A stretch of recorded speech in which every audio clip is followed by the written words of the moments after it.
Running round like dollars in the wind, bending over backwards just to let you in. I told you that one day ain't never enough. You tell me I hate you, I still call you up. If we don't got trust. Those wildcard matchups, right? We expect big things out of Elizabethtown area. I believe it's their Overwatch team that's really, really high in prominence, and with Marvel Rivals not being too far off, you do have to expect that they are gonna generate some buzz, some fuss, and let this one not go too easy. Krakoa, gonna be our first game and map of the day. That'll also be followed up by Central Park, Midtown, and Hell's Heaven if we need it. One of those types of map pools is everything's set in stone. The players gotta adjust every single week, and let's hop right into the bands already. So far, looking at these bands, we got Groot and Thing band. Honestly, the Thing band was incredible. But I'm sorry, I just looked down over at Elizabethtown's team. And do you think this comp would work? I don't know. Honestly, imagine trying to stall the point with 6 Jeffs and domination. Like, it's hard enough to hit one of them already, but to have another one wiggling around, like, that feels pretty no, terrible. and I just can't climbing lie. the walls and everything. You see the little fin going around as Yeah, you have an fast as aerial possible. assault by 6 streams. Like, okay, I'm not dealing with that. But Coming how out some about more also a good bands. band? Yeah. We got a Hella band, which honestly a good hit scan band is good to do that, but we have to watch out for the Phoenix. Maybe they'll pick that up as well for hit scan. Star-Lord band as well. I think Galactic Legend, crazy powerful ultimate. So banning him as well just pretty much negates a lot of aerial auto aim abilities that you'd have to watch out for. I mean, I'm just looking at the hovers, trying to kind of see where these people are going for. Obviously, right, you have that Emma Frost save, and off of that, right, you're thinking, okay, maybe now you're gonna reorient your comp, or is that kind of just your additional safety plan? Because it feels like nobody is gonna be banning the Strange, at least in this matchup, with that thing of being already banned in the first place. You don't really want to burn 2 bans on 2 Vanguards. Right, and the save on Magneto as well, I think is a very incredible, a very good thing for anti-poke, because Magneto as an anti-poke tank, I think, probably does it as the best ever. I can't even lie. I mean, he's got bubbles, he's got a shield that can absorb projectiles as well and just negate a bunch of ultimates that are projectile based. So I do think that having him saved there is something big. We have the comps coming in, some good things all around. We got Emma Frost and Doctor Strange as the Vanguard duo over on Archbishop's side. I think that's a good Vanguard duo to have. It's a lot of presence, a lot of dominant and sturdy standing when it comes to the fight. I'm just looking at the Gambit mirror. Both teams Ooh. opting for the Gambit, and a lot of the time, we'll either see Gambit be banned, or we'll see players just not up for it, as it is a really high, I don't want to say skill ceiling, yes, skill ceiling as well, but just a high capacity to learn. It's going to take a lot of effort in order to get that up to an appropriate level where you can run it competitively. And will both teams here, they feel confident about it. So honestly, I'm excited to see how that one shapes up. Wouldn't be surprised, by the way, if the winning team decides to stick around with that Gambit while the losing side probably just decides to ban Gambit. And that way they don't have to deal with it.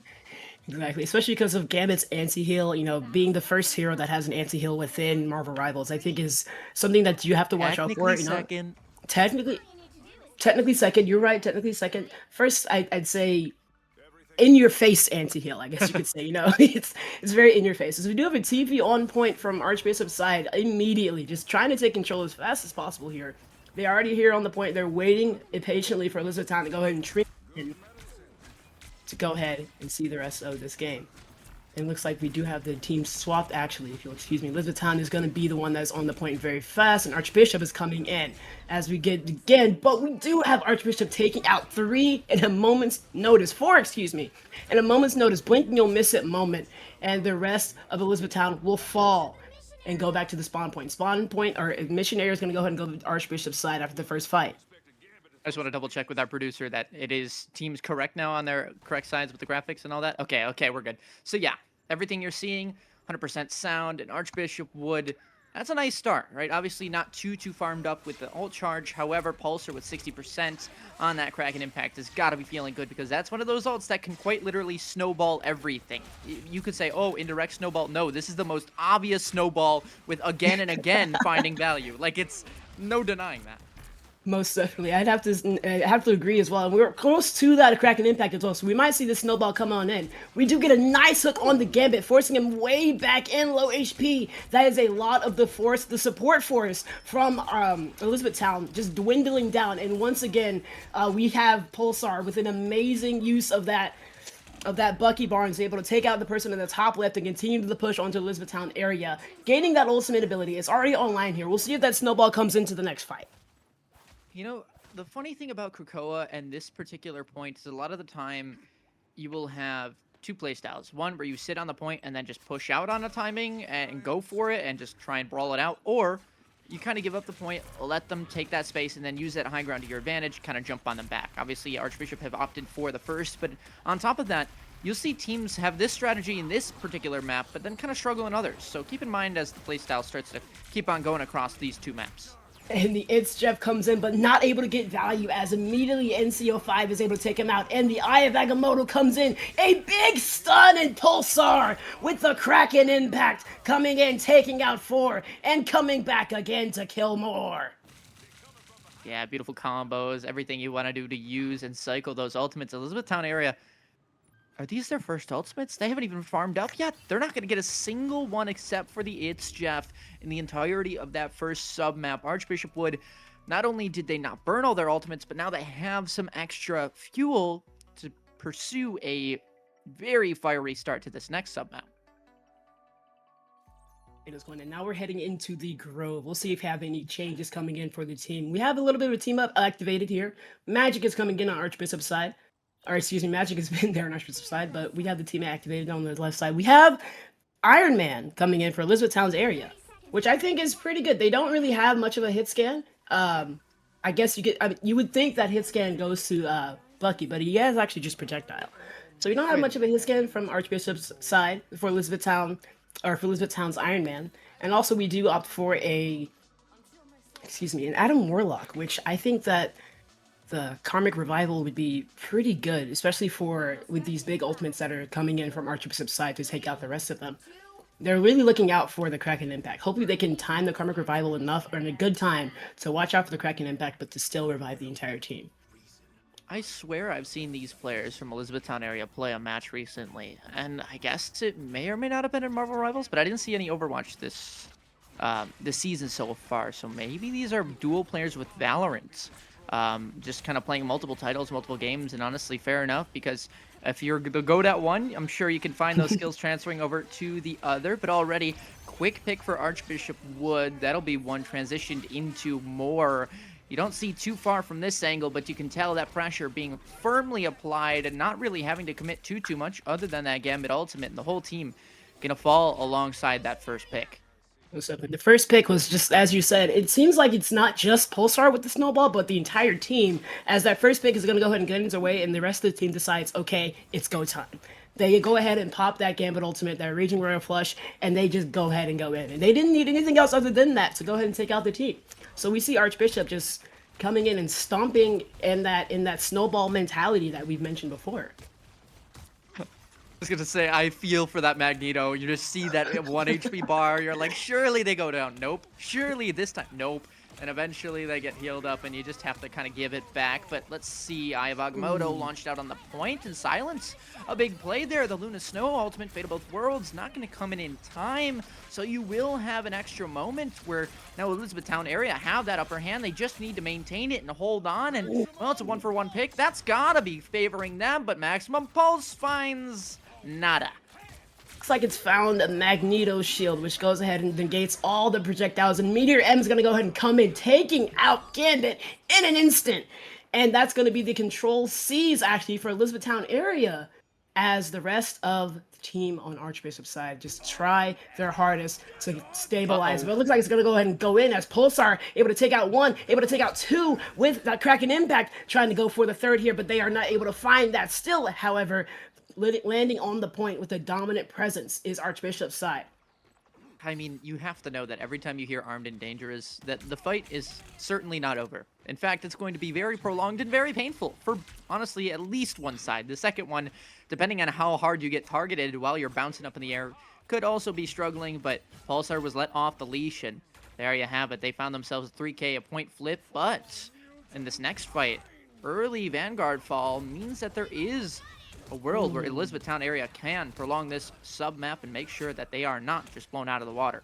And Plant Shooter with the early meter M trying to go ahead and take a pick out there. Not able to find much. There is going to be a couple kills coming in from the Archbishop side as Koshak on the Magic is able to find a couple, have a lot of others at 1 HP, taking out one more, and she's still going. Koshak finding everyone and taking them out as if they are nothing but flies, and they have a fly swatter. One more falling, and the Raging Warrior Flush there to go ahead and finish the job for Archbishop's side. Map win.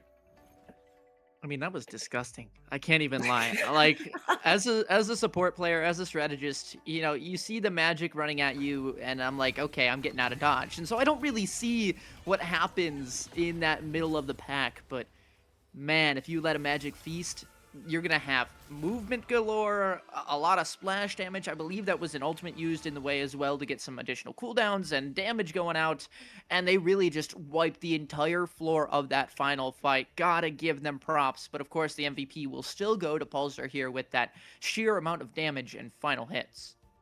So I do want to give a huge shout out to actually ABC123 with the 10 assists there. They have the most assists as a tank, and I think that it just shows the amount of shielding, the amount of presence, the amount of dominance that Magneto has on the field there, and just able to go ahead and transcend that. Specifically, I want to talk about one point in which after a Eye of Agamotto, they bubbled their Luna Snow, allowing them to go ahead and get that Fate of Both Worlds off, which is honestly a good choice of cooldown expertise and a good idea of knowing when to use what you need to use and who to use it on.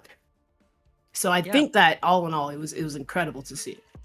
I mean, it's target priority, right? Obviously, you can say that from the side of an attacker onto a defense where, okay, I want to ult this player and make sure I get the value there, but it's also about cooldown priority on your own team, right? Supporting the players you want to keep up and those who might be the most crucial in the fight, if they have an upcoming ultimate, things like that. So yeah, you said it, and they executed. 1-0 is the score now, and of course, this is a 1-2 series, which means we could see this next map being the final one. Of course, that next map coming up is going to be Central Park, so we will swap up the modes a little bit. Krakoa can always be a little bit deceiving. Domination is a very one-way kind of map where you run through this choke, you play that push and pull game of space, but oftentimes one team, will keep on going and kind of just snowball from there. This one going to be a lot different. And honestly, I think I like Convergence a lot. I like the idea of having, you know, a hybrid type of map. You know, you got the capturing the point first, and then you got to push the rest of the card for the rest of the way. I think that's fun. That's honestly a good display of skills in both domination and payload type maps. So I'm excited to see how each of these teams is going to go and use their skills and transfer them between the two types of play styles in order to go and secure the win for the map. Yeah, absolutely. I mean, I just love this map, by the way. Like, when it came out, I was like, dude, this is a field day. Everyone can really play a multitude of off angles. I mean, your vanguards are feasting on the front lines. I think this one is going to be very support heavy, strategist heavy when it comes down to which team kind of has that value more, right? You're going to see a lot more value from cooldown management from those strategists, from the ult management, and sure, like the damage, you know, they're going to go in, they're going to try and be crazy, but if there is a difference that I'm looking for, it's going to be in that back line. Definitely. I think the backline is the backbone of entire teams. You know, if you don't have a strong backline within your team, you could really fall over very easily. And even if you have sort of like the best duelists or the best vanguards on your team, if your strategists aren't all there and in sync with everyone else, it's just not a good look all in all. So I think I'd have to agree with you, Ari, on that one.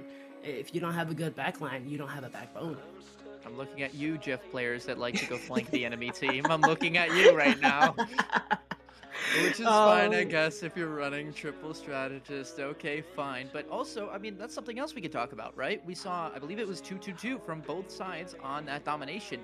will that change up? Will that become sort of the quote goats of the 3-3, or do we kind of make it a 2-1-3, things like that? Because there are more off angles. Your vanguards, as much as they are going to be kind of taking the brunt of that damage to the front line, you also want to have a wider variety of angles to attack from. So honestly, what's your prediction here? Do you think we're going to see that 2-2-2 still, or do you think maybe that will shift up a little bit? I think if I'm looking really at everything that we saw last game, and the 2-2-2 was, as you said, very prevalent. But I'm wondering if that's going to go ahead and stay because of the supports, or at least the strategists that were used there. You know, we got Gambit with a dive ability and an anti-heal. That 3-3-3 would be rendered entirely useless if Gambit was still in the field. So I think it's all contingent on which supports that are played, or which strategies that are played. And if we ban Gambit like you predicted earlier, then we might see that 3-3-3 come out. So I guess what you're saying is that it comes down to the bans, and well, to start things off, it will remain similar to things as before. Yep, it's gonna be the magic ban. I feel like we're gonna have Gambit next, and then what are we saying? Bucky? Just Bucky, take out I the could three see problems? that. I could, Just yeah, take out the three no, problems? those right there. Maybe even if they wanted to ban a Doctor Strange, well, we could see that, because that is also a big catalyst in what's happened. And we save a Rogue here, so we're gonna have the stealing of ult charge coming in from Rogue herself. That's gonna be interesting. I like that idea, and I guess also taking one ability from each of the enemies as well. We also do get a save on the Luna Snow, so the Fate of Both Worlds is going to be saved as well. We'll see if we have a Magneto to go ahead and bubble her to get that ult off in peace. Another ban coming in from Archbishop's side. We're going to ban Star-Lord again. I think that Star-Lord is still a good hero, and it's one of my mains on Duelist, so I think that Star-Lord ban makes sense. And as you said, there's going to be a Bucky ban right then and there. You know, they're taking out everybody on the enemy team that really just made it hard for them to exist. Save the Strange now? That's my prediction. See. Come on, give it to me. Give it to me. I'm 1 for Let's 1. see. Let's go. What if Everything's it's on like the a save line on the here. Hela? What if it's a save on the Hela? I think it could. Oh, Ooh, okay. they choose to not Um, save anybody. Okay, Tactical, you know, I guess. they're playing the long game. You gotta think. Ooh. See, okay, we save the Hela this time around.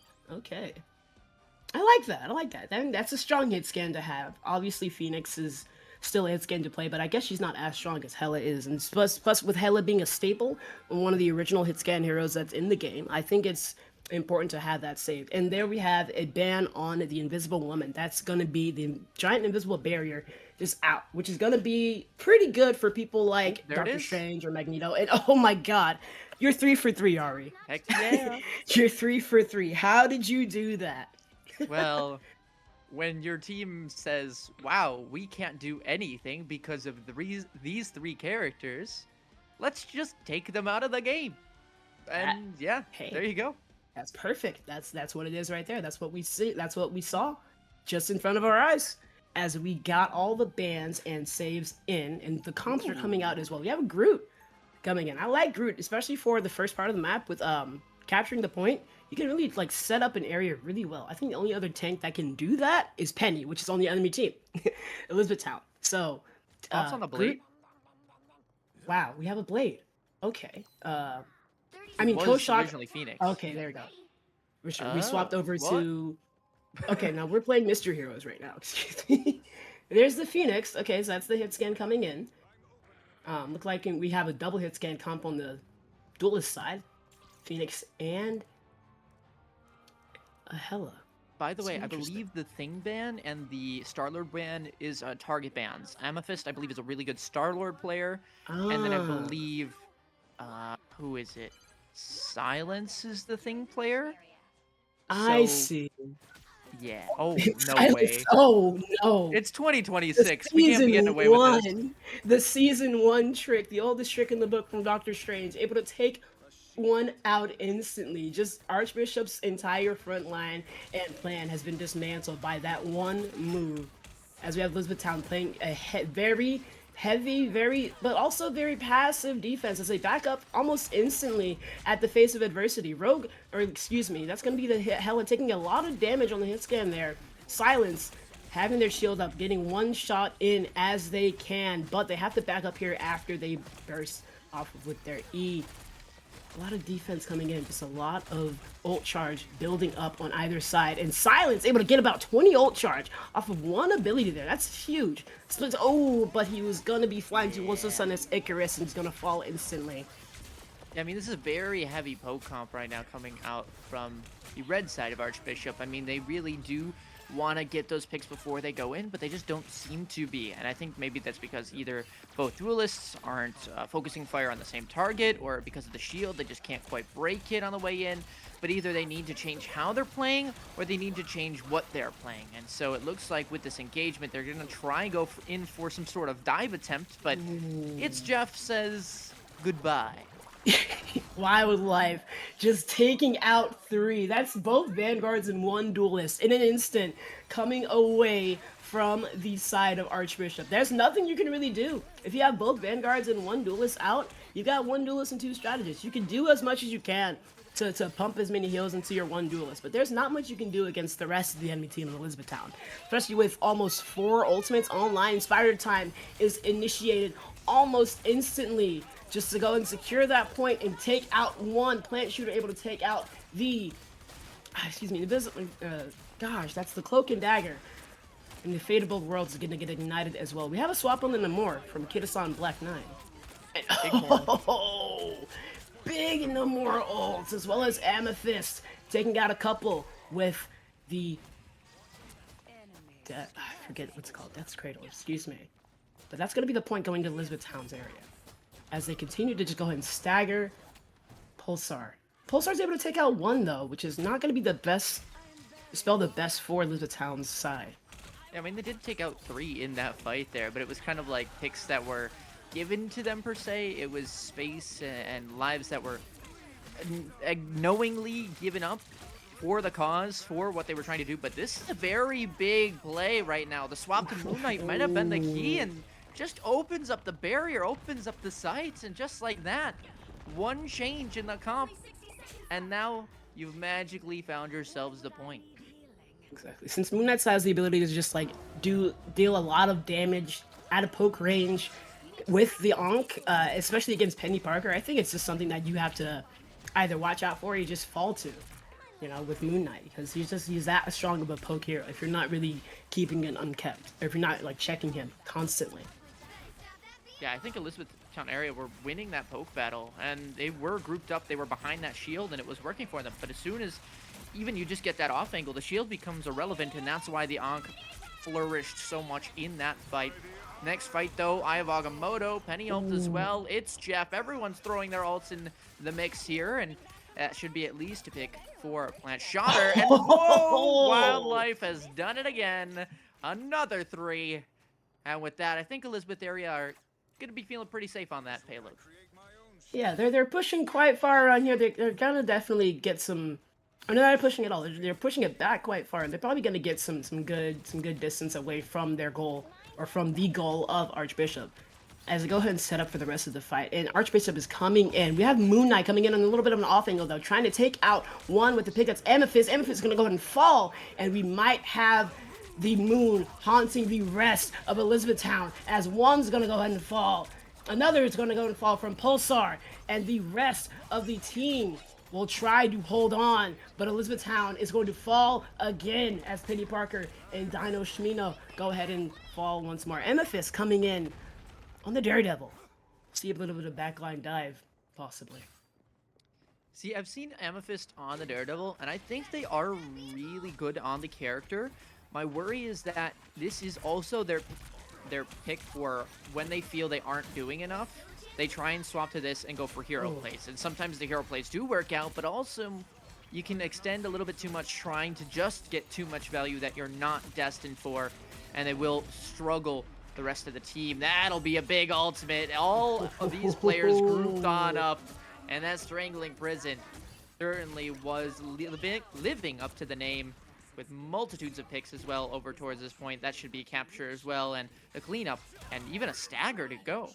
That is honestly some great great team play as long as you're able to just communicate that stagger almost instantly. And as you said, that combo over there with Groot strangling prison and Namor's giant whale of destruction, as I like to call it, is just is something that's always been tried and true. It's something that's always been able to be reliable as an ultimate combo. And having that, especially in a game like this, where a lot of the characters don't have that big of a shield to protect them, is something that you can just know that always works. And Born Again is that karmic revival right on the point. Dino Shimino able to bring back two, and it's Jeff's coming in, as well as the Eye of Agamotto able to take out a couple. Dino Shimino is going to go ahead and fall to that is NCO5 taking out one, and Pulsar coming in with death and destruction. Hell has been unleashed as they take out three. Koshak able to take out the last, and that is the push coming in from Archbishop's Wood High School. They're getting closer and closer to the point, more than halfway, in a minute 30 seconds remaining. Yeah, that exact positioning, that fight that just happened right there, is typically where you'll see a lot of teams kind of get stopped. Those stairs, that off angle not being utilized, will often lead to that attacking team being halted. However, they find a way to break through, and it is off the back of a Pulsar ultimate. The freeze up on through. It's beautiful stun there, but Ults Galore still going to be launched in. You're going to make a miracle play, but it's just not happening. I'm going to kind of go back to what I said before about Amethyst, but unfortunately right now, you're leaving 3 meters left, no one there to stall it out, and so 56 seconds, although it may seem like a little less time, is still plenty if you're taking it on to the next round. Well done, Archbishop Wood. Most definitely. And as you have stated, as we saw it almost instantly, whenever Amethyst went over to that Daredevil, it was almost instant that they went ahead and fell to Koshak on the Moon Knight. It was just like you would just predicted it again. Ari, are you can you see the future? I see a 2-0. Hmm. I don't say what series it'll be. It might be this one, might be the next one, might be the one next week. That way I can't be wrong. Problem solved. The future seer has spoken. You know what? I like that. You're covering your own ground as you go ahead and tell the future. That's incredible. We have a little bit more swaps coming in from Elizabethtown area side. Dino Shimino opting for the Loki. We'll see if we get a copy on one of the ultimates. Maybe we'll see if we can get a copy on maybe a Groot ultimate. We have another Groot ultimate. Maybe the couple Groot ultimates would work. That is a tongue twister. We also have coming in Kita-san Black on the Moon Knight, trying to get that mirror going in. We'll see if they go ahead and do this. As well as Amethyst on Wolverine. It's going to be a really good tank buster, especially going into Groot. I think Groot into Wolverine is something that Groot just has to swap away from, because Wolverine is just too powerful against them. Yeah, Amethyst usually, when the Daredevil isn't working on these kind of dive plays, will usually swap to that Black Panther. So the fact that we're seeing a Wolverine instead, maybe that's just like a kind of mentality change, a compositional change, or one where they're saying, oh, we know they have a Groot, let's just use the Wolverine to kind of take all that value. But this is a play and a half. Let's see how much value that finds. Bye, Amethyst, and hello, backline. Amethyst already having the passive ignited. That means they went ahead and fell to 0 HP almost instantly. Amethyst having to fall back so far as Plant Shooter tries to go in and save their life. Howling is so low to 1 HP. Ooh. Also, Silence, though, gonna go ahead and take that fall there, as Amethyst is gonna go ahead and fall right after that Plant Shooter there. That's both Vanguards down. One support down, nothing you can do. Archbishop just showing that they mean business 24/7, as nothing is able to stop their reign of terror.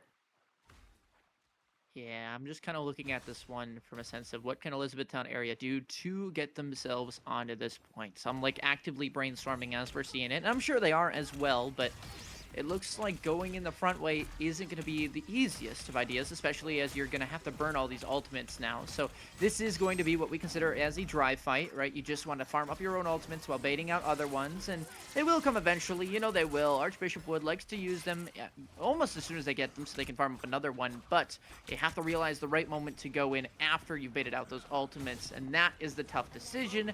That will be what separates the good teams from the great teams.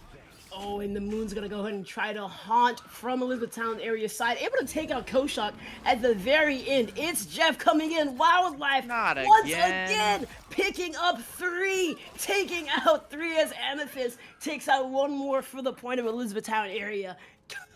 Wildlife always coming in clutch. That's 3 for 3 that they've done that.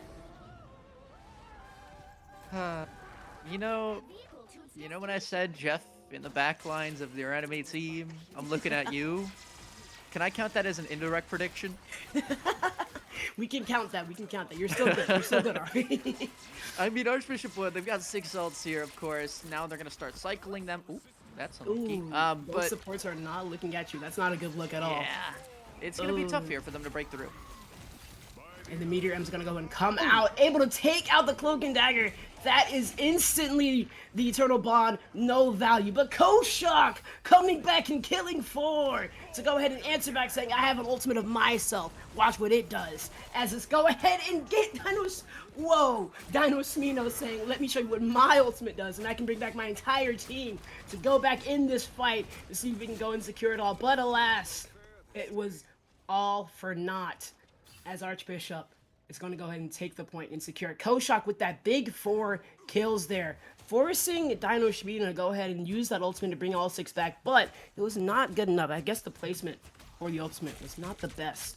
Yeah, I was thinking that, but also just, I found it funny. You said, look at what my ultimate can do. It can feed additional ult charge to my opponents. Unfortunately, I mean, that's just how it ended up. Sometimes those gamble plays do work. Other times it'll be a struggle. And this one, again, just a sort of dry fight that Archbishop Wood are going to kind of farm away on. Koshak on this Moon Knight has been phenomenal. And now going for the 1v1. Diff time? Wait, where'd he go? Oh, he disappeared. Wow. Oh, never mind. Oh, found him. Bolsar is able to find him. The very end.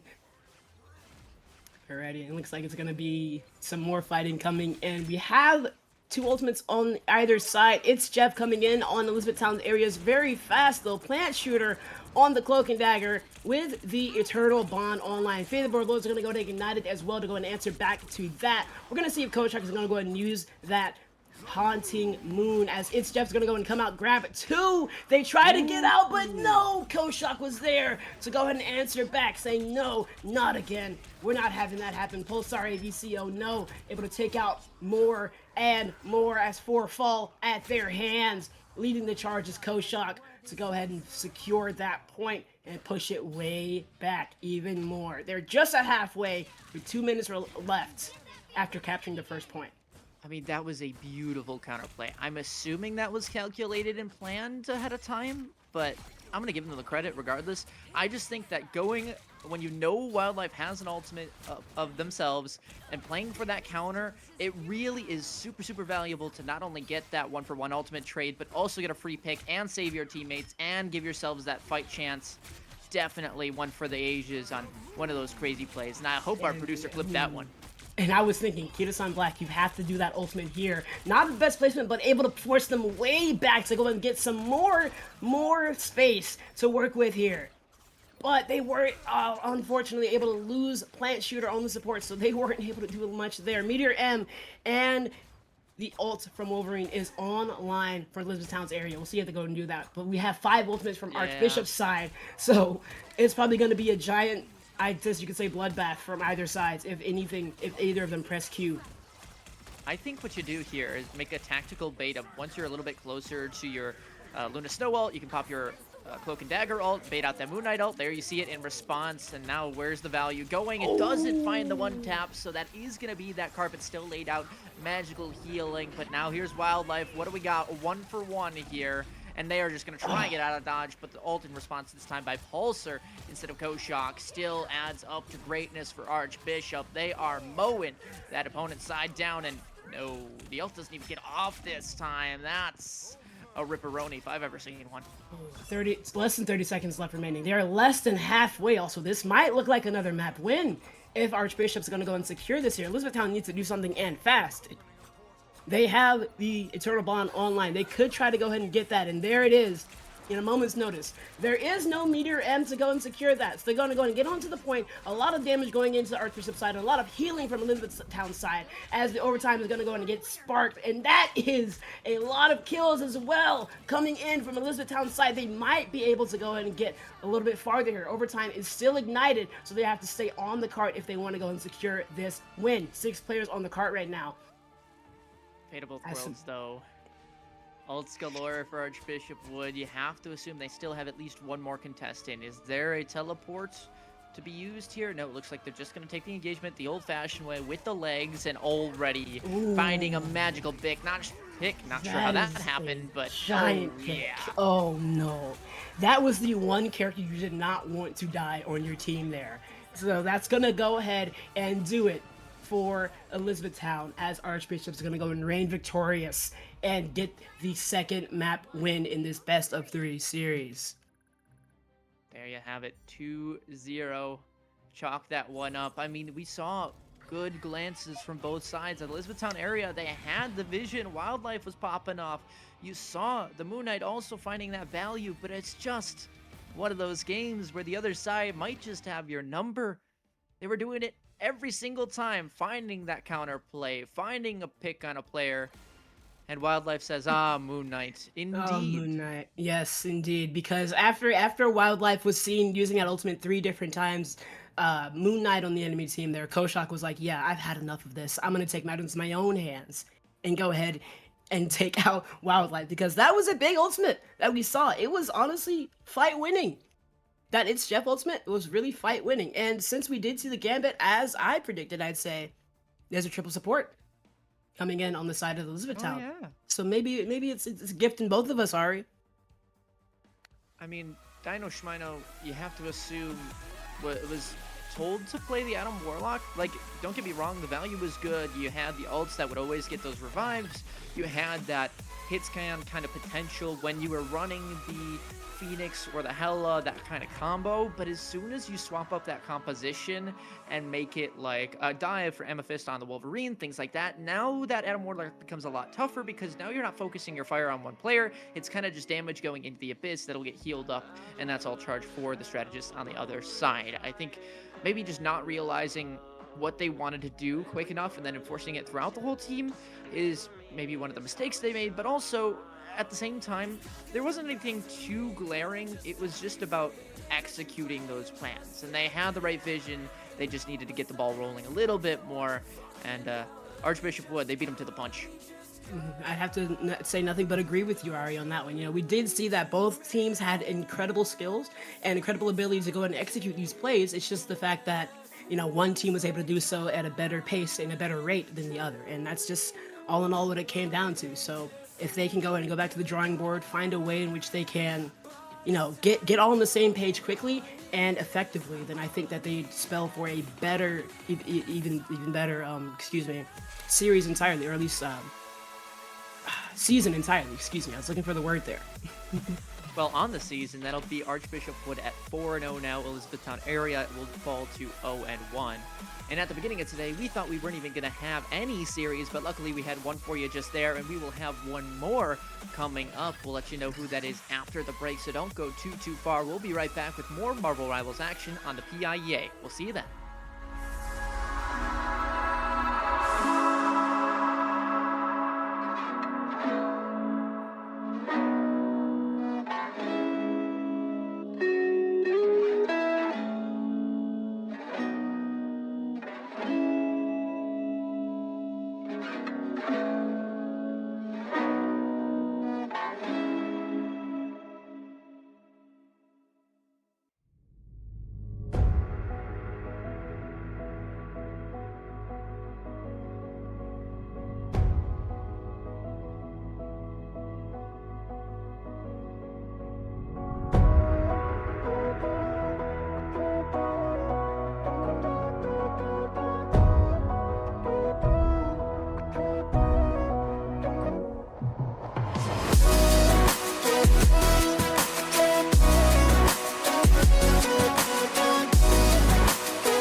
dancing way up high.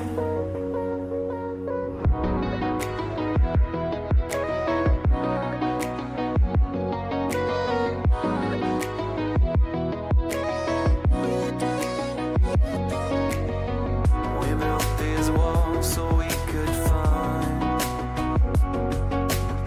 who could prove themselves through the waves of time. We're trying to repent before you sin. It's like giving up before you begin. Stars were dancing in their light. Past that we could never run. Oh, they were dancing way up high. Stars were dancing in their light. Future we will never run. Dirt on our feet was bone dry. It was bone dry.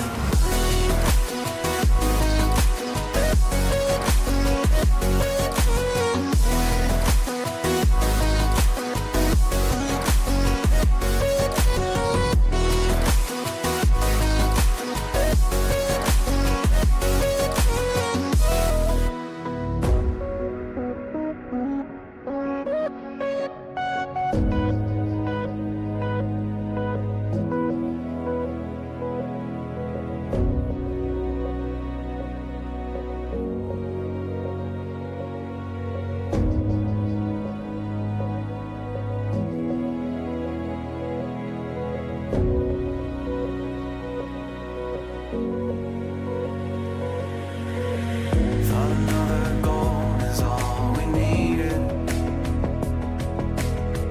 Taking second chances till we bleed. And when all the love had been depleted, we had but no choice to concede. As the stars were dancing in their light. Past that we could never run. Oh, they were dancing way up high. Stars were dancing in their light. Future we will never run.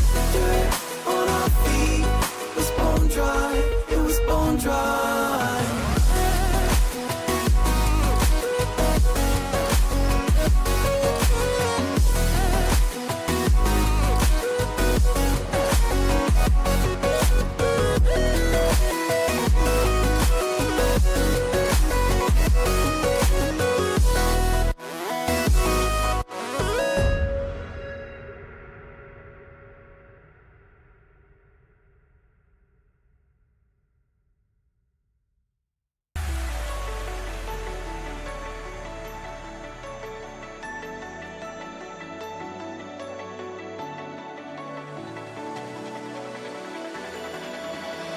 Paralyze my heart.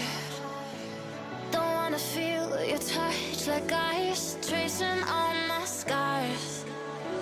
Why is it hurt on the inside?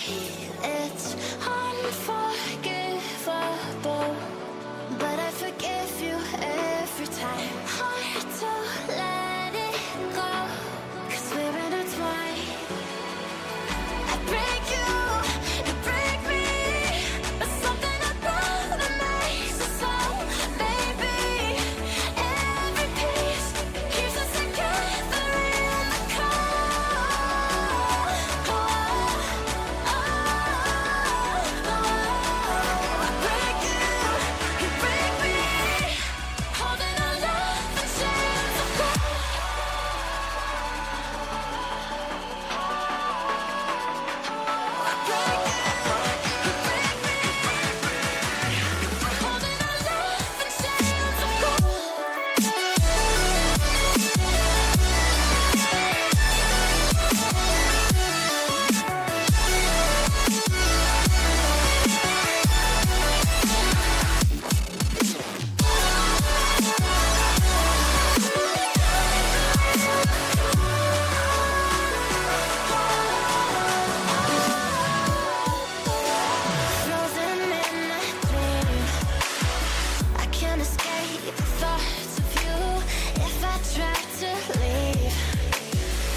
When I'm with you, I can't move.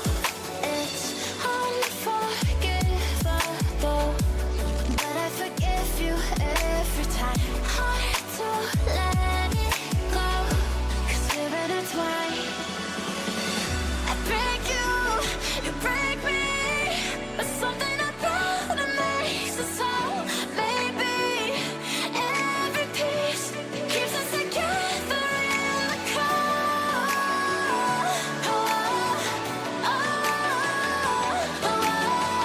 I break you break me, holding our love in chains of gold.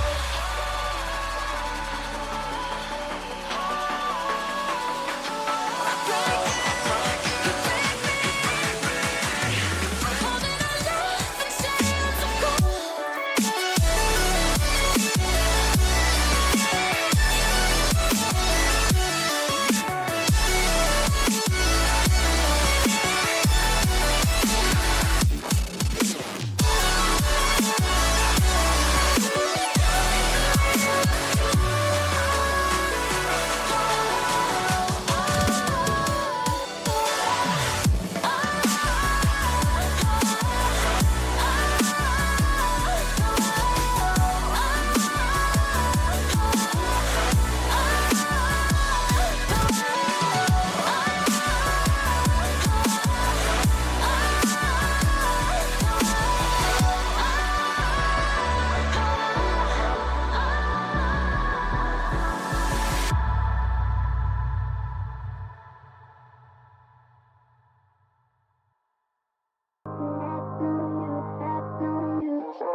see you try. Might get my heart racing, but I'm not breaking.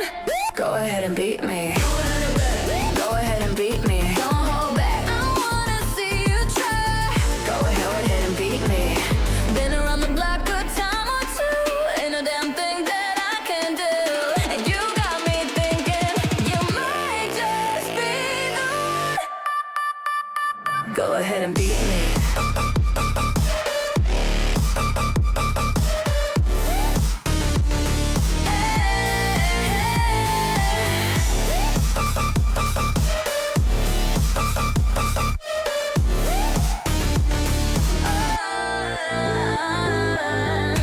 Go ahead and beat me.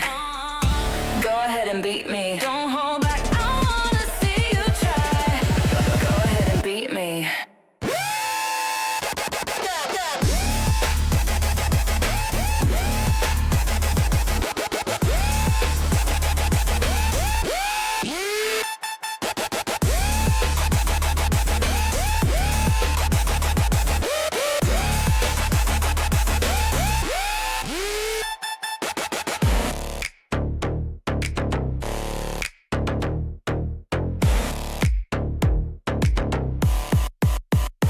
Go ahead and beat me.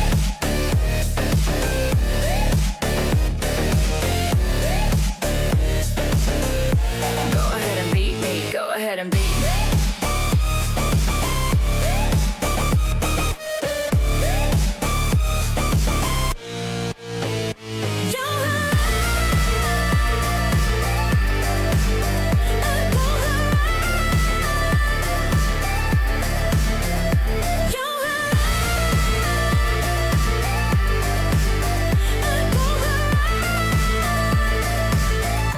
Go ahead and beat me.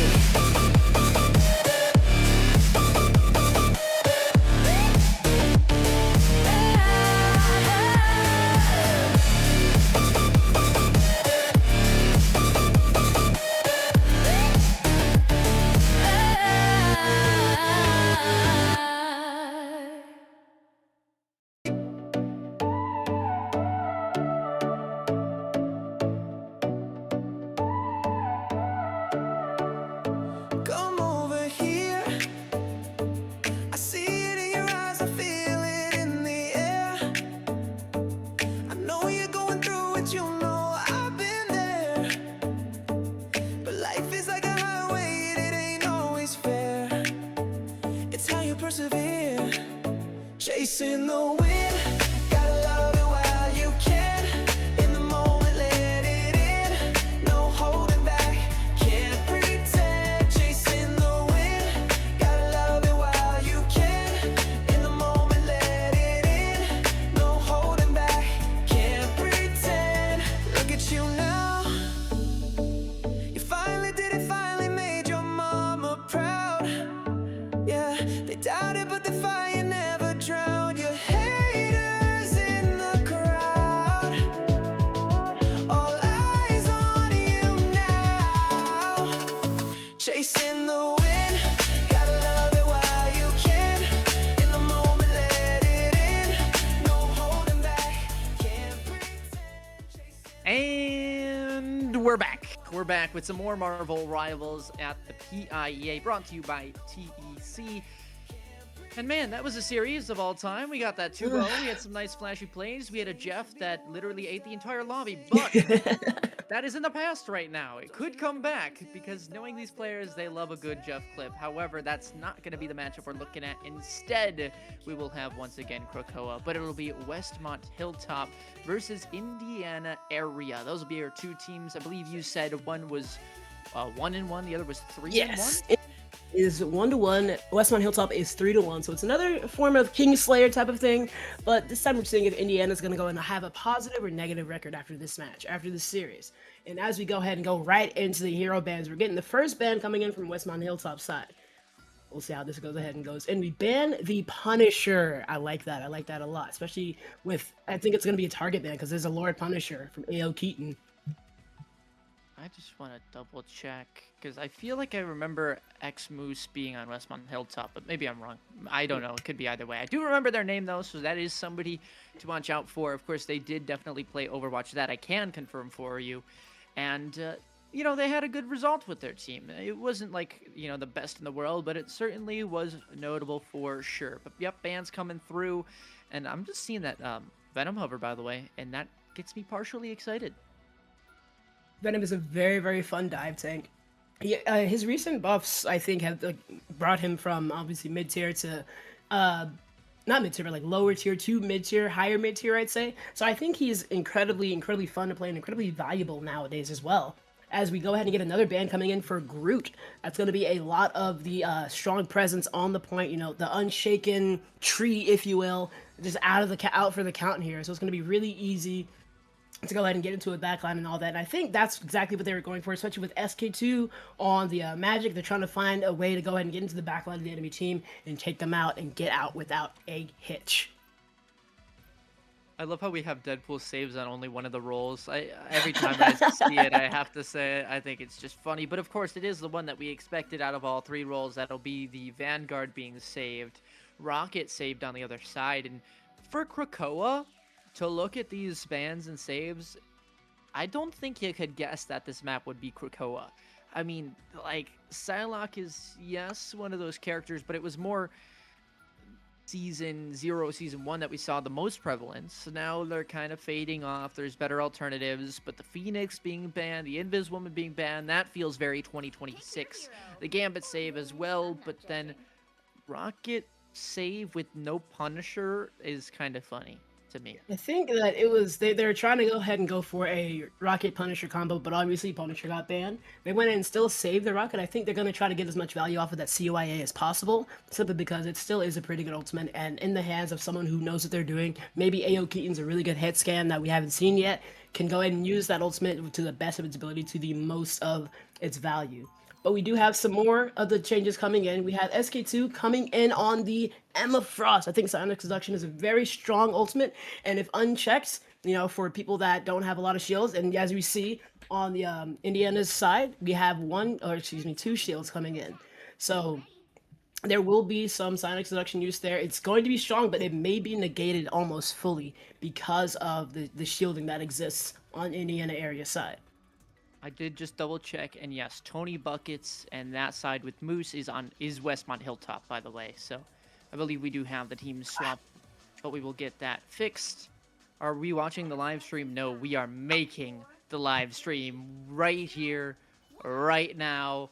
And these players better give us something fun to yap about, because, I mean, we had a pretty good series last time. It was maybe a little bit more one-sided, but certainly plays to plenty of clips. And from what it looks like, there is going to be a lot of good play. We had a lot of Lord icons, we had a lot of planning, and a lot of combinations when it came to choosing and banning and saving. So I think that these players definitely know what they're doing, and I'm ready to see how they go ahead and fare in these fights coming up forward.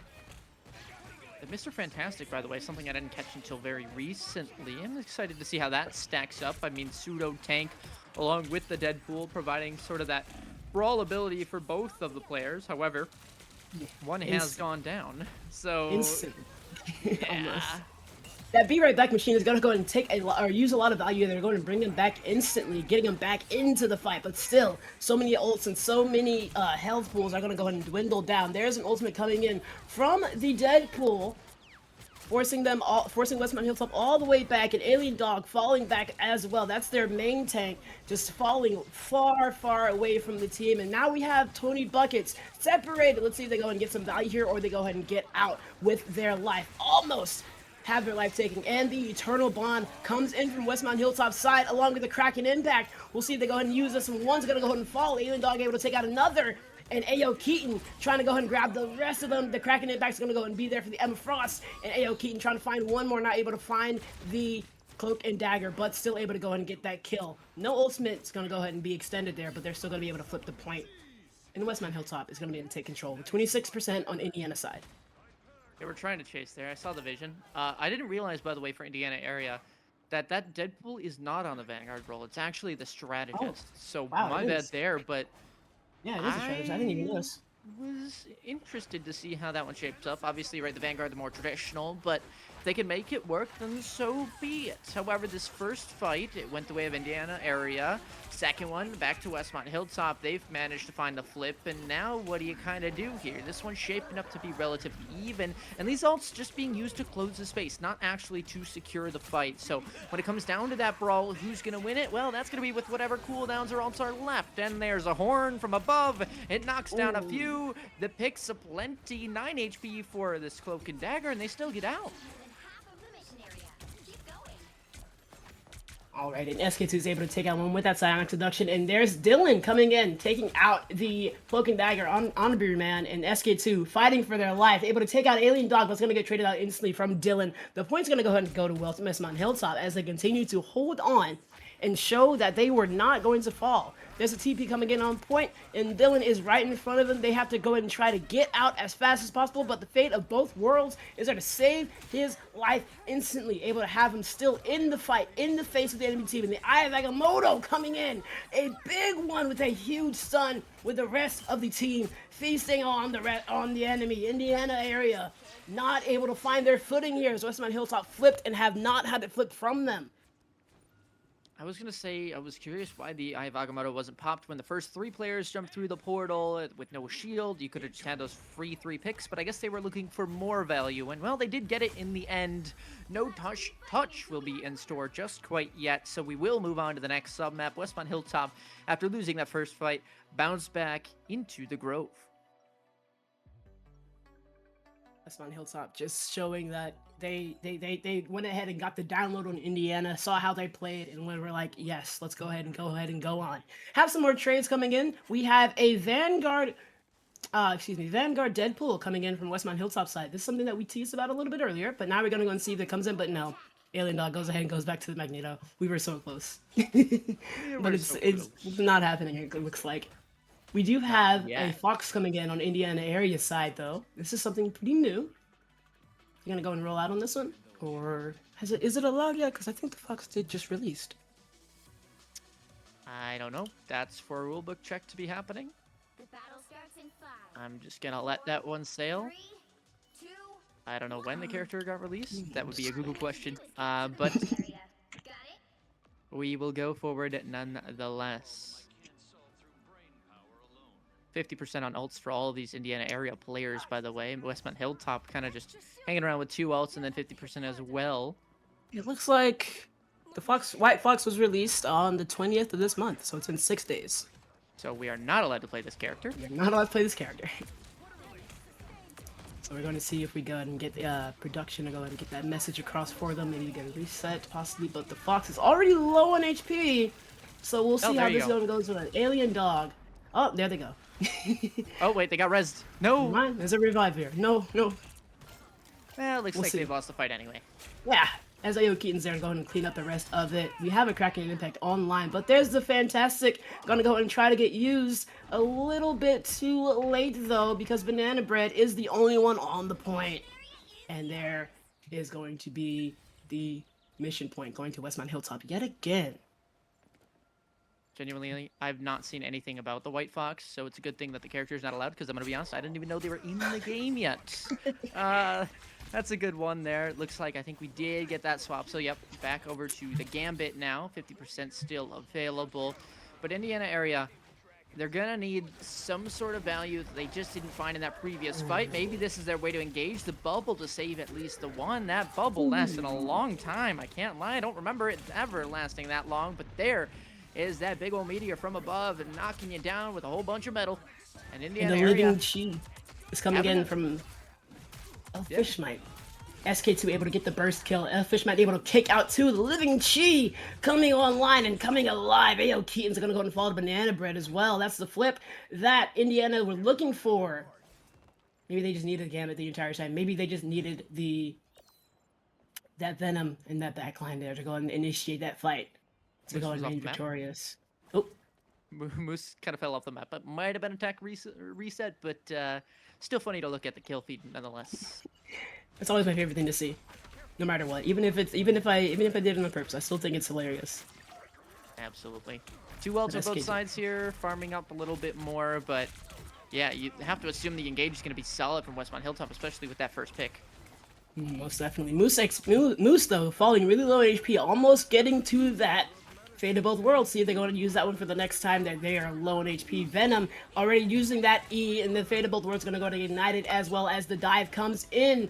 But Banana Bread's able to escape just in time. However, Elfish might have to go ahead and fall to Tony Buckets. That's going to be the dive coming in. See, diving on a Namor is never a fun time, especially with a Namor like Tony Buckets, just able to take out everyone in their face. Agamotto coming in from SK2, and they are targeting Moose and Tony Buckets and Spine just on the Venom, showing that they are Venom and nothing can stand in their way. AO Keaton able to take out one, but they have to run away because there is no one there to support them on the point. And they're going to go ahead and fall to Elfishmite as they continue to hammer in on Westmont Hilltop. They are not letting up. I think AO Keaton just didn't have that target priority as well as they thought they had it. Really kind of burned a few shots into that Venom with a lot of HP. They were able to get healed up, not fall on down. So they did get one at the tail end of that ult. But now, instead, more ult's going to have to be used in order to flip this point. And it looks like it's working out. BRB machine has already been used. Living Cheese is going to go and come online, but it may not be enough because the rest of the team on Indiana's side is falling left and right and center. Moose is already able to bring back Alien Dog as there, so that's going to be 6 players on the point ready to go ahead and secure it. We have 1 ultimate online, almost 2, with that Meteor M against the 2 ultimates on the Indiana area side. CYA and I forget, but I'm going to go and call it Mr. Fantastic because he yells fantastic. Brainiac bounce. Brainiac bounce. I knew it was something nerdy. I remember it was something nerdy because he was a very nerdy man. Actually, it's the Brainiac bounce. See, there it is right there. Some more shots coming in from Tony Buckets as he continues to set up with the rest of these things. He also has the team up, which is something incredibly strong that a lot of people are failing to realize and mention. COA is going to go and get ignited, but almost in an instant we have Singer falling on the rocket. Tony Buckets throwing a couple double kills in there with their spears, gets a triple, and Alien Dog with the Meteor M. They're going to did a lot of damage to try to secure that kill, and there is just one more SK2 left on the point on their own. Westmont Hilltop. Looking like they're going to there's going to be a touch. Yeah, there's no more touch there. Westmont Hilltop just, once again, having that game plan of getting the download and securing the win. They did it twice in a row.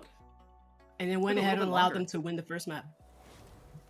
It took them a little bit longer on that second one. I mean, it was scary. It was, I think, 99% for the other side. But in that last fight, I think it can be summarized as a very meme-heavy Instagram reel or Instagram creator. Now batting, Tony Buckets. And that's exactly what happened. He clobbered them with that trident of a staff. I mean, nice headshot on the way in. The horn to boot knocked a few players over. I mean, those turrets really good for anti-dive. The Venom was just kind of going in and then having to run away. In Indiana area, they just did not have the heals to deal with the one-tap potential almost from, one body shot of a Hela, and the headshot from a Namor is really, really deadly. And not even to mention that there's also that Magneto and that Doctor Strange. The Doctor Strange ultimate was used quite well in multiple different fights. I remember seeing just a lot of Eye of Agamotto, one person completely stunned, gone in the next instant. Just a very good, very appropriate display of their skills. And as we can see in such a series as itself, we see that their skills are top notch. They're up to par. They have very good decision making, very good, cooldown. Excuse me, I'm trying to think about the word. Cooldown management, there it is. Very good cooldown management, and just a bunch of technicalities that we know just happen with good players are happening right in front of us as well. So it was really good to see Westmont Hilltop. They did have a really scary second round, but they did come out on top. I think that if I were in Indiana area, I would really analyze that game and see what worked a lot and see where it went wrong. See what happened, what we weren't checking for that really just made us break at the very end, because they were right there. They were so close. Yeah, absolutely. I mean, I don't want to pick and choose favorite teams here, but I do want to ask you, do you think that this particular matchup is going to be closer than that previous, right? I talked about how Krakoa can be deceiving, right? It's domination, the maps are a little bit different, and also the map sample that we got was different. It was the first two with the Grove, and then this time it kind of changed on up. So do you think we're going to have a similar result on the next map of Central Park, or do you think it's going to be a little bit more one-sided? I honestly think that it might be a similar as well. I think it's going to be a little close as well. I don't necessarily think that there's going to be much one-sidedness, especially with the skills that we've seen from the Indiana area side. Westmont Hilltop obviously have a very strong presence and a very strong ability to, you know, secure games, as we've seen. But I do believe that Indiana area has a lot of skillful players. They just need to go ahead and execute them all together. I think that if they go ahead and, you know, plan out their attacks, plan out their abilities, and plan out what they're going to do in response to whatever's happening to them, they can secure this next one, or at least get a map. I see that in the future. Part of me wants to see the Indiana area win so we can go to Midtown. Part of me also wants to see, you know, the team that's putting out the better gameplay to win, whatever that team may be. And that's kind of the duality of, okay, do you root for the underdog? Do you kind of stick around and see if that result continues over from that map one? Either way, I think both of these two are going to be a very big test of pacing and how you manage your spacing in general, right? We saw Wildlife being, in the previous matchup, the only kind of spearhead to get them through those fights, right? It was just barely enough. But if you have Indiana area with multiple hero makers and playmakers that can get you over through those fights, you could see that one go in the distance, maybe even to OT, dare I say. As we get some of these bans coming underway, another Psylocke ban and a Venom ban coming in. I honestly, I saw the Venom ban. Venom was very strong. They were the ones that pretty much were there to flip the point for Westmont Hilltop, or excuse me, for Indiana area. However, the Venom ban coming in, I think is very, very, very important, especially with the rest of the characters that are being banned as well. And the Namora ban as well. I think that that's pretty good because Namora was very, very pivotal in the anti-dive that was Westmont Hilltop. Yeah, I'm assuming, by the way, the Psylocke ban is also one of those target bans. I mean, somebody is not just going to target ban Psylocke right out of the gate unless they have a reason to. And we know that everyone likes to stalk the player profiles as they're about to go into these matchups, so it makes sense. Magneto ban out by Indiana area makes sense, as Westmont Hilltop will be on the defending side first, is what our graphic says at least. So honestly, with that side selection of Westmont Hilltop on the defense, they are trying to take this quickly. They are trying to bunker down, play this close as much as they can. And with Tony Buckets on that Wolverine, it's going to be the classic surely pin the tank in and then just see how you can punish it, right? Most definitely, I do think so as well. I looking at some more of these bands, you know, there's a Magneto band too. Wow, they're just targeting everybody here. I like the Phoenix pick here. I like the Wolverine pick here.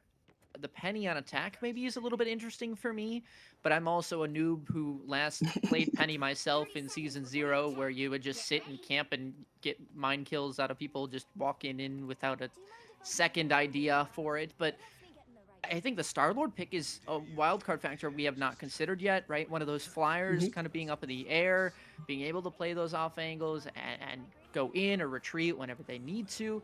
I mean, SK should be feeling pretty good on this magic, being able to get the value that they choose to. It's a pseudo dive. It's not a full commit dive, but it's one comp that can play from further range or closer. Yeah, I think the Penny, as you said, the Penny pick is very interesting. But you know, with the Invisible Woman and the rest of the team looking, such as Doctor Strange, Star-Lord, and even the Gambit, it is definitely a dive set or dive focused composition on the one side. You know, maybe they're trying to go for a little bit of a hybrid. They're having two people such as the Invisible Woman and the Penny Parker. They're able to destabilize in one area while the rest of the team goes ahead and dives. Maybe they're looking to do that. But that's all I can really think about. Farmed. Oh, yeah, the amount of Phoenix damage that is just being dealt out to that Penny. I mean, she's at 80% already. Like, they're just gonna keep on spamming this angle. I feel like I'm playing Zenyatta, if you know, you know. And, I mean, it really is just gonna be a lot of consistent damage, farming up those ults, and then making plays when you need to with another player on your team. I mean, they have game plans set up, and it's because Indiana area are giving them that space and that ability to play for it. Now, if they change up their idea or their composition, right, there's an either or there, you will see them maybe have a little bit more success. And we do have the Penny just sneaking onto the point, already able to take down the nest. And I think that's going to be enough to have them survive. However, no, they do go ahead and fall as soon as I said something. Caster's Curse strikes yet again as the rest of Westmont Hilltop's there to try to clean up. We have SK2 taking a lot of damage to the enemy team, but not enough to secure any kills. Honorary Man on the Star-Lord trying to get some damage in, and there comes the Eternal Bond from the Cloak and Dagger. Not much that anyone can do to go ahead and stop it, and then the Phoenix Ultimate comes in right on top of that. Westmont Hilltop trying their hardest with everything to go ahead and secure this point, but no, Indiana area is still going to remain victorious throughout it all. I mean, honestly, with how troll that initial touch looked from a Stinger on the Penny, like you would say, oh, okay, why is the solo Vanguard going in the back line and just gamble touching and eventually dying? Well, it somehow made everyone turn around. They managed to live for so long that SK was able to help them out, not even burn the Dark Child just yet, and then just kind of hang around and end up getting that value. Now the Dark Child is going to be saved through, hoping to get these picks through, but instead it'll be that Fate of Both Worlds pop just in time to keep everyone out. And that was a good idea to go and use Dark Child to force the Fate of Both Worlds, but I feel like they should have gone ahead and got out of it. SK should have gone ahead and got out of the area because they knew Fate of Both Worlds was definitely going to be there to keep the entire team alive. Once you force it, you just kind of have to back off and let them do their thing. Let the ults go out and then re-engage after. But I feel like that was something that just wasn't necessarily communicated well throughout the entire team. So maybe that's why they went and fell in this fight, and it did not allow them to go and push a little farther. For our team that ended up falling in the previous series, this is where they were held. So if your prediction were to have the same sort of matchup, I think you'd be in a bit of worry, as that was 4 or 5 picks that just Indiana area found magically on the positioning. I don't know. I think Westmont Hilltop just fell apart there in that fight.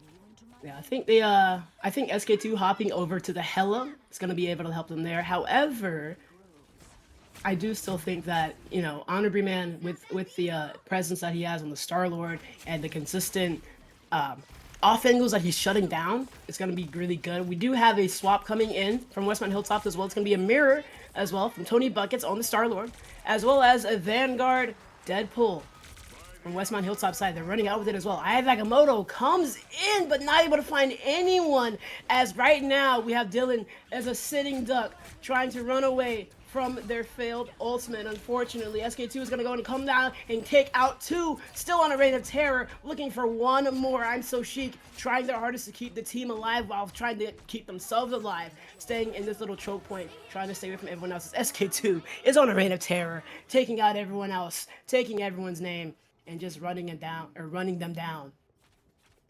Well, I did say that this map has the potential to go to OT. And now I'm starting to think more and more that it might just get there. However, Westmont Hilltop as well are not actually secured in their own attacking side. I mean, right now they're displaying that, yes, they can take fights, but can they convincingly take the space and hold it? That we haven't seen them be able to hold, right? Yeah, you can go on the point, you can jump on there, and the domination style is what they're showing still. I want to see them now play some sort of convergence or convoy style. And the Galactic Legend is going to be there to ignite, but nothing is going to happen to it, unfortunately. We do have the Invisible Barrier there to go ahead and negate it all entirely. Fate of Both Worlds going to go to ignite it from Moose to go ahead and secure the rest of it. And Phoenix comes ahead and goes in and takes out a couple of the teammates. Alien Dog's going to go and get that kill, though, with the ultimate ability online. And the rest of the team from Westmont Hilltop is just going to go ahead and take it all. SK2, though, with the Goddess of Death, just blocked immediately by Dylan. The big shield in your face, nothing you can do about it. Stinger on the ground, though, trying to go and get the damage in from the ground to go and, excuse my words, supplement the damage negated from Westmont Hilltop side. as the fight's gonna go ahead and come on. Stinger setting up shop. No nest down, but throwing out these mines to get as much damage in as possible. Galactic Legend is online from Indiana's side as well.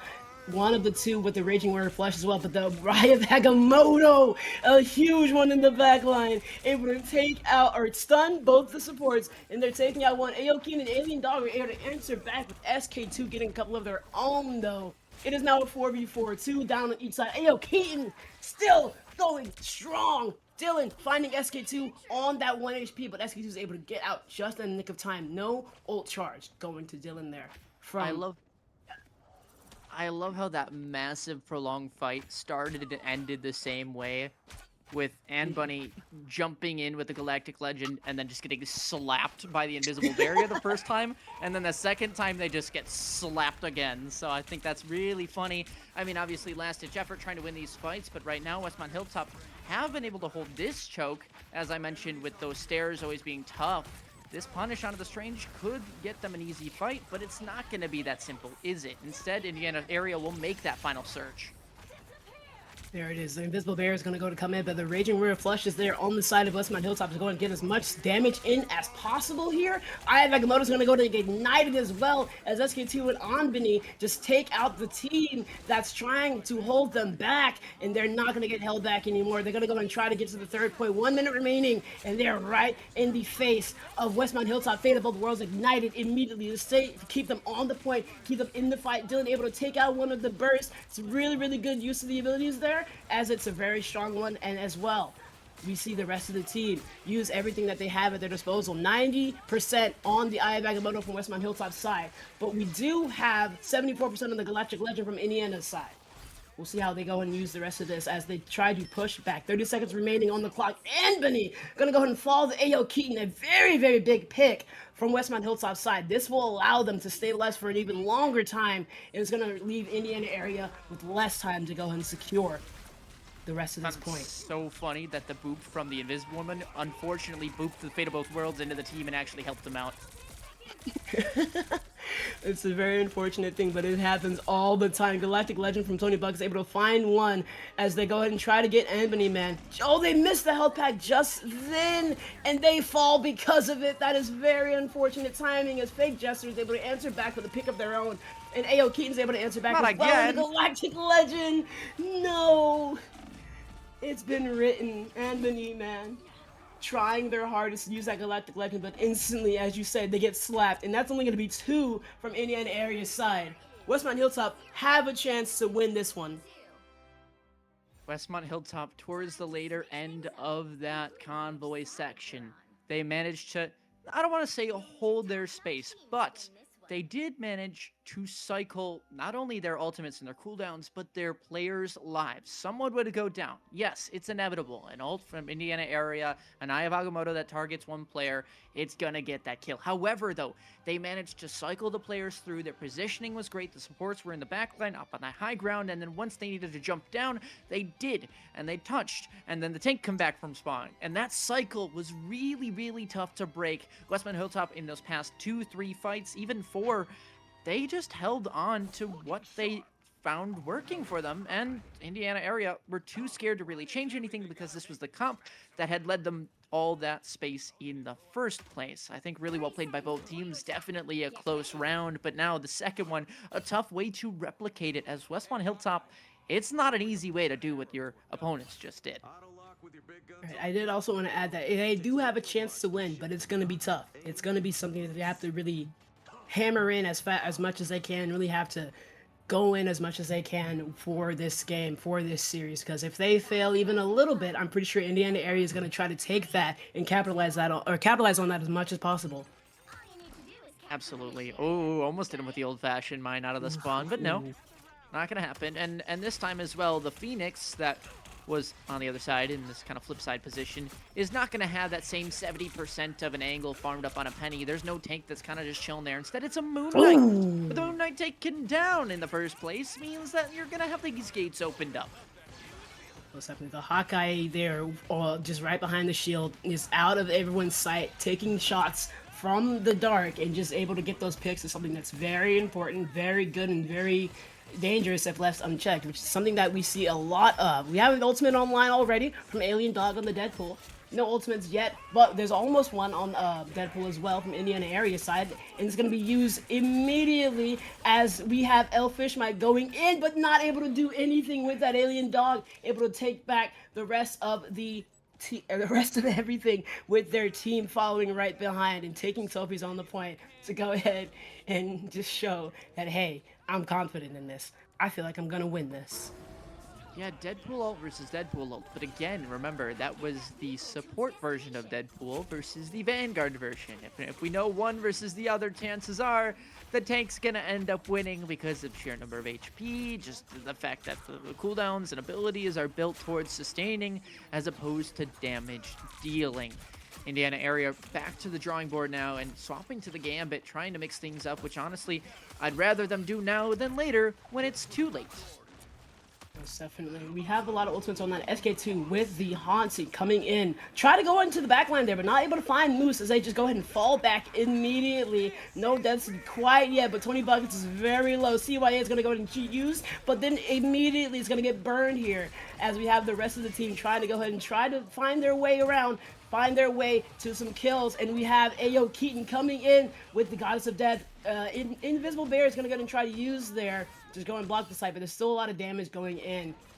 That's a good way to negate the ultimate, but still not able to do too much here as they are still sitting ducks right outside, but Ayo Keaton able to take out SK2, and that's going to be the push that Westmont Hill needed to go ahead and secure the rest of this one. Moose able to take out Stinger, one tank, one duelist down. Ayo Keaton finding a new angle to go and get more damage in. We see the Doctor Strange going very low on HP, and we have Alien Dog in their backline taking out anyone and everyone. Moose already taking out one more, and there's the ultimate ability used in the Eye of Agamotto once again used to go and secure those kills. Alien Dog on a rampage, another selfie coming in, big pose as Stinger tries to go ahead and use the spider time to keep themselves alive, but no one's there to contest, no one's there to try and stop them, which means that they kind of just threw it out and had nothing happen. It looked like a swap ultimate to me, maybe, where they're planning to kind of swap on out maybe to a shield or something, but I'm worried that it also wasn't. They might just be gambling, but that's Eye of Agamotto. Indiana area are trying to make this fight work, and it's actually working. I mean, they got 2 picks for themselves. Of course, one traded out, 2 for 2, 4v4 left alive, but that fight, how is it going to go in favor of it? Well, on the point, it's at least Indiana area with that payload control.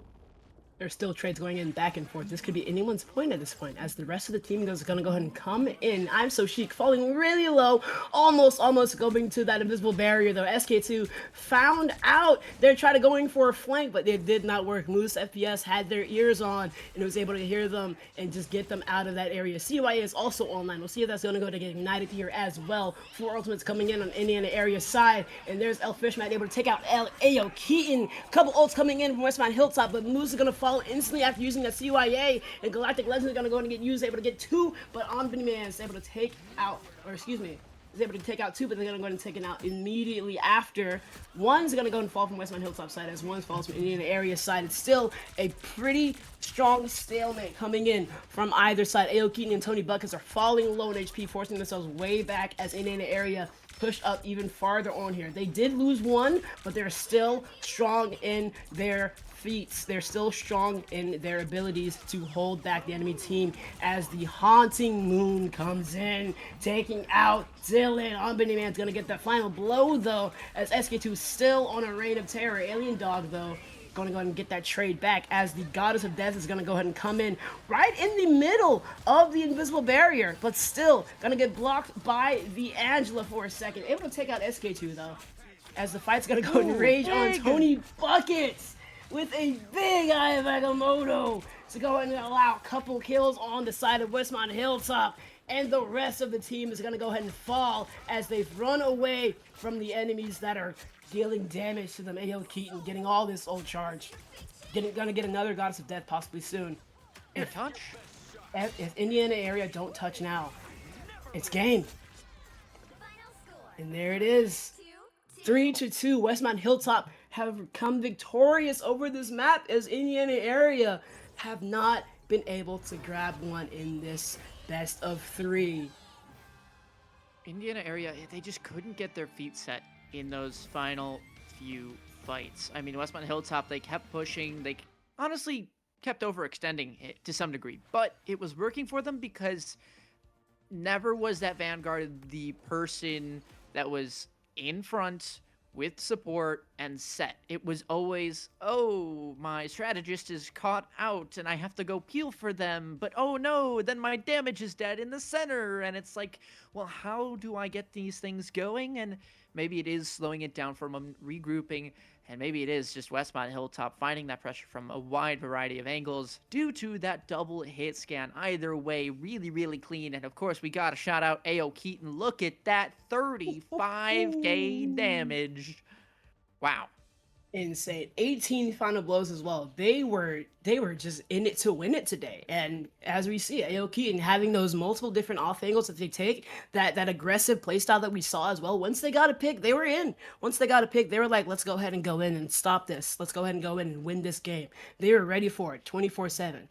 And we did see that a little bit of a 2-2-2 as well is going to go ahead and take it here. We didn't see many triple supports. Even, I guess they didn't the Gambit.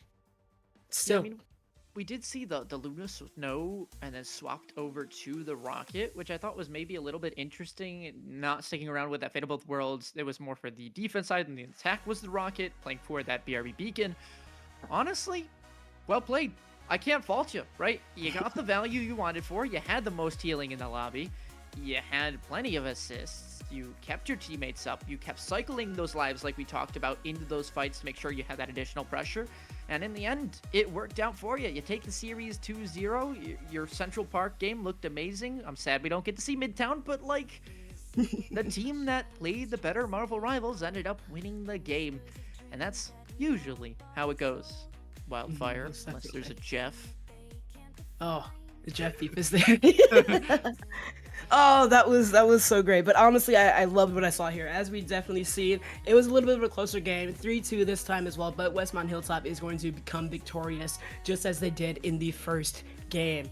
Still, I think that they have the best ability right now to analyze what's happening and answer back. You know, so we've seen it because they went second in the second map, and as we saw on the first map, they allowed the team to go and secure that capture. Then they came back. Of course, it was a little closer in that second round, but they went ahead and found their footing, they found their grounding, and they went ahead and did what they always do, and they answered back with a better answer here, just like they did on the second map, winning 3-2, stopping them at the very last point and getting to that 3-2. Still close, but they still did what they needed to do. And with that, Westmont Hilltop will move to 4-1 on the record. Meanwhile, Indiana area will drop to 1-2. If you guys are thinking about, wow, both of those teams that won today look pretty good, maybe stick around. There might be a matchup coming in, whether it's in the conference finals, things like that. You can't miss it. So that'll be it for today. We only had those two series, but if you want to see more high-quality Marvel Rivals, make sure to stick around on the stream. Next Thursday, we'll have it keep on going. League play is not ending, not quite yet. Of course, if you do enjoy other games, make sure to check out Fortnite and other games that'll be happening on that main stream of the eSport company, so make sure to check that out as well. I think they're still going, so you can even pop over there now and tell them that we said hi. That'll be it for today. My name is AriCast here with Act 1 E-Man, and on the prod, by the way, is Echo, doing all the beep boop bop, making us look pretty and giving us some amazing games and observing and clips and all that. They're amazing. Go say hi to them as well if you're in the chat. But that'll do it. Once again, thank you so much, and we will see you guys when we see ya. Take care.